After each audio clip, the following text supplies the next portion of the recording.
Setiap hari, sadar nggak sadar, kita tuh ninggalin jejak.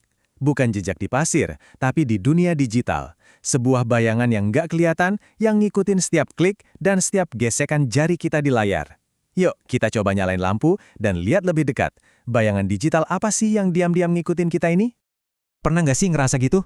Kamu baru aja ngobrolin soal sepatu lari sama temen. Tiba-tiba iklan sepatu lari muncul di semua media sosial kamu. Kebetulan? Bukan. Itu tandanya bayangan digital kamu lagi bekerja. Dan ceritanya ditulis oleh data kamu sendiri.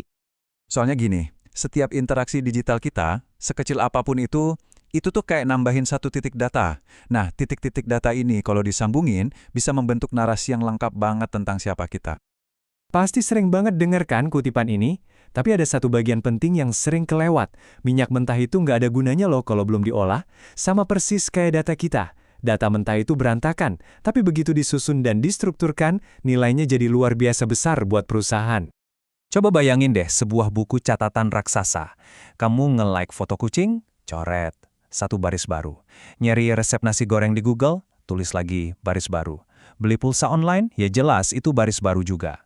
Setiap tindakan kecil ini adalah batu bata yang ngebangun profil digital kamu yang terus berkembang. Jadi, gimana caranya semua data yang kelihatannya acak ini bisa jadi pinter banget? Kuncinya bukan sulap, bukan sihir, tapi pengorganisasian yang super cerdas. Anggap aja ini lemari arsip paling canggih sedunia. Oke, semua itu mulainya dari yang paling dasar. Pas kamu daftar ke aplikasi apapun, kamu itu sebenarnya baru aja bikin map baru di lemari arsip raksasa tadi. Dan label di map itu, ya nama kamu, blok bangunan pertama dari identitas digital kamu. Terus, nambah lagi lapisannya. Kamu masukin email, nomor telepon, tanggal lahir. Tiap informasi ini ngisi kolom-kolom di catatan digital kamu. Makin lengkap dan pastinya makin berharga. Nah, lemari arsip ini tuh nggak pernah diam dan berdebu. Ini sistem yang hidup, yang update terus-menerus. Setiap video yang kamu tonton, artikel yang kamu share, itu langsung dicatat. Tujuannya buat ngertiin minat dan preferensi kamu secara real time. Dan inilah hasilnya, sebuah catatan yang rapi banget di dalam database, yang tadinya abstrak, sekarang jadi konkret. Kamu bukan lagi sekedar pengguna, tapi kamu adalah ID 1087 yang minatnya ke seni dan menggambar, itu disimpulin dari semua video tutorial yang pernah kamu tonton.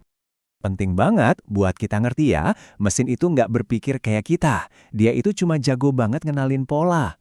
Simpelnya gini, kalau kamu nge-like 10 postingan soal mobil klasik, sistem bakal langsung ngasih stempel ke profil kamu. Minat, otomotif, klasik. Konsepnya sesederhana itu, tapi dampaknya, wah, kuat banget. Nah, pengenalan pola yang super efisien ini ada efek sampingnya. Karena sistem terus-terusan ngasih kamu apa yang menurut dia kamu suka, dunia online kamu lama-lama bisa jadi kayak ruang gema.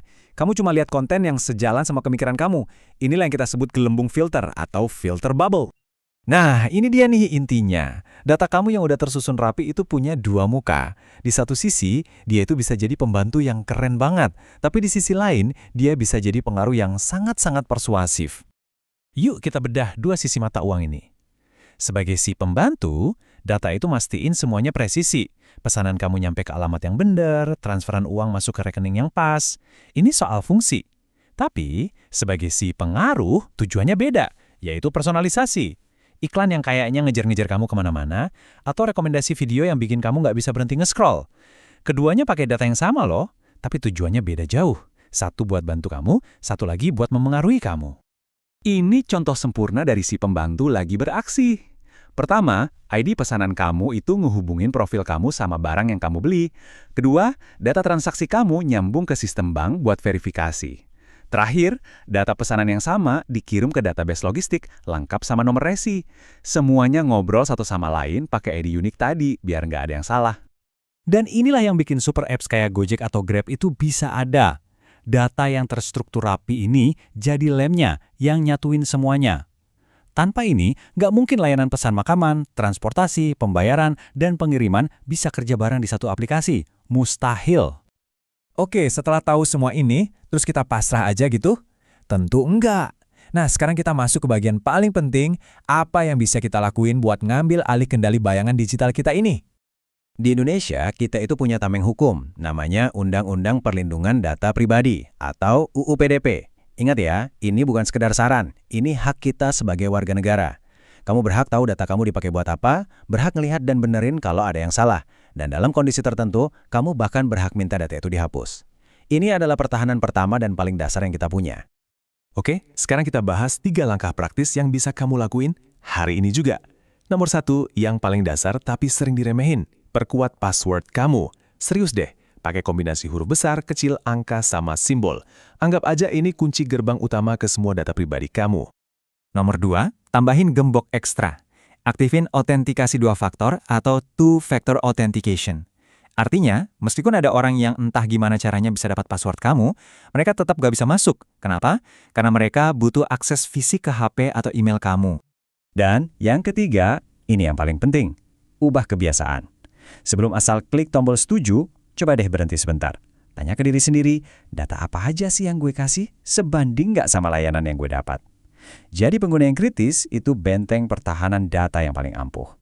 Jadi kita balik lagi ke metafora awal tadi. Kalau data itu adalah minyak baru di abad 21, pertanyaan ini penting banget buat kita renungin. Apakah kita yang jadi pemilik dan pengelola aset data kita, atau kita cuma jadi sumurnya, yang pasif dan terus-terusan digali? Jawabannya ada di tangan kita masing-masing.